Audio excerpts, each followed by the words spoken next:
पुणे जिल्ह्यामध्ये मुसळधार पाऊस बरसतोय, त्यामुळे खबरदारीचा उपाय म्हणून धोकादायक पर्यटन स्थळांवर जायला नागरिकांना मनाई करण्यात आली आहे। पुढील 48 तास पर्यटन स्थळांवर जायला बंदी घातली आहे। कोणतीही अनुचित घटना टाळण्यासाठी ही उपाययोजना करण्यात आली आहे। उपमुख्यमंत्री अजित पवार यांनी याबाबतची माहिती दिलेली आहे। आताच्या घडीची एक महत्त्वाची बातमी आपण बघतोय। पुण्यातील पर्यटन स्थळांवर पुढल्या 48 तासांसाठी बंदी घालण्यात आली आहे। पुणे जिल्ह्यामध्ये मुसळधार पाऊस सुरू आहे आणि खबरदारीचा उपाय म्हणून या पर्यटन स्थळांवर जायला मनाई करण्यात आलेली आहे। पर्यटनाच्या निमित्तानं धबधबे बघण्याच्या करता, पाणी कसं पडतंय ते बघण्याच्या करता बऱ्याच नागरिकांना, मुला-मुलींना उत्साह असतो। माझं प्रशासनाच्या वतीनं, सरकारच्या वतीनं त्यांना आव्हान आहे की बाबांनो, 2 दिवस अजिबात तिकडे जाऊ नका। त्याला बंदी आम्ही केलेली आहे।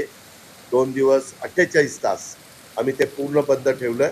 48 तासांनी त्यावेळेसची पावसाची परिस्थिती काय राहील आणि तिथे एकंदरीत धबधब्याची परिस्थिती काय राहील, माणसांना ते सुरक्षित आहे का असुरक्षित आहे ते बघून त्याबद्दलचा निर्णय 2 दिवसांनी घेण्यात येईल।